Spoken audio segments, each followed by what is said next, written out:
Welcome to star 9 news.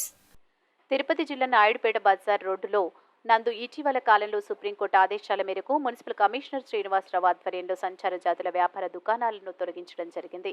ఆ దుకాణాల వెనుక ఉన్న కోట్ల రూపాయల విలువ చేసే స్థలాన్ని స్థానిక అధికార పార్టీ అండదండలతో అక్రమ కట్టడాలు నిర్మిస్తున్నారని స్థానిక తెలుగుదేశం పార్టీ పట్టణ అధ్యక్షులు కందల కృష్ణారెడ్డి ఆరోపించారు. ఈ సందర్భంగా కందల కృష్ణారెడ్డి మాట్లాడుతూ సుప్రీంకోర్టు ఆదేశాల మేరకు కేవలం దారి మాత్రమే ఇవ్వాలని ఉందని, అంతేకాని సంచార జాతులకు సంబంధించిన గుడారాలను తొలగించి మొత్తం స్థలాన్ని అప్పచెప్పమని సుప్రీంకోర్టు ఆర్డర్లో లేదన్నారు.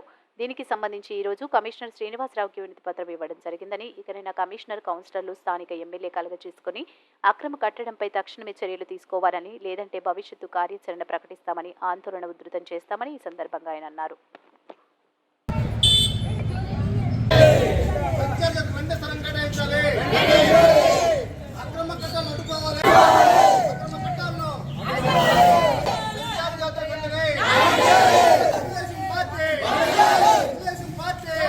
ఈ రోజు మాది నెల్లూరు సార్, నెల్లూరు జిల్లా సుబేదార్పేట సొంతం బిల్డింగ్ మాది. లక్కలోళ్ళు సెంటర్ సార్, సగం రోడ్లో ఉంది.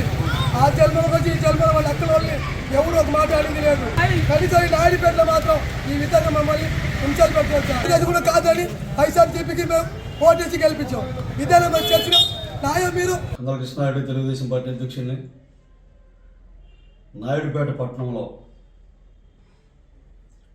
గత 40 సంవత్సరాలుగా సంచార జాతులు నివసిస్తున్న స్థలాన్ని ఖాళీ చేయించి ఒక బలమైన వైసీపీ నేతకి కట్టబెట్టడం ఎంతవరకు సమంజసం నేను మున్సిపాలిటీ కమిషనర్ని, వైసీపీ నాయకులను అడుగుతున్నా. ఈరోజు వినతి పత్రాన్ని ఇచ్చా.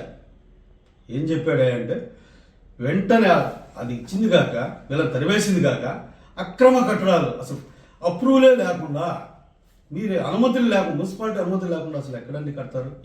దీని మీద వెంటనే చర్యలు తీసుకోవాలి, నోటీసులు ఇవ్వాలి, ఆపించాలని కమిషనర్ని కోరాను.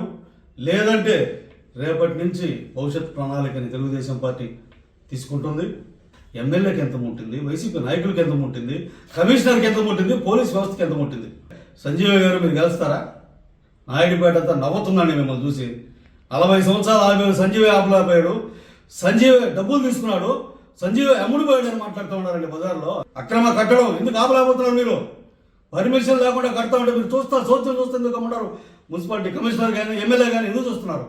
పేదవాళ్ళని తరవడంలో చూపించిన శ్రద్ధ అది ఆపించడం ఎందుకు చేయలేకపోయారు? వాళ్ళని తరవాలంటే పోలీసులు పెట్టి, ఎవరన్నా ప్రశ్నిస్తారంటే వాళ్ళని అవసరం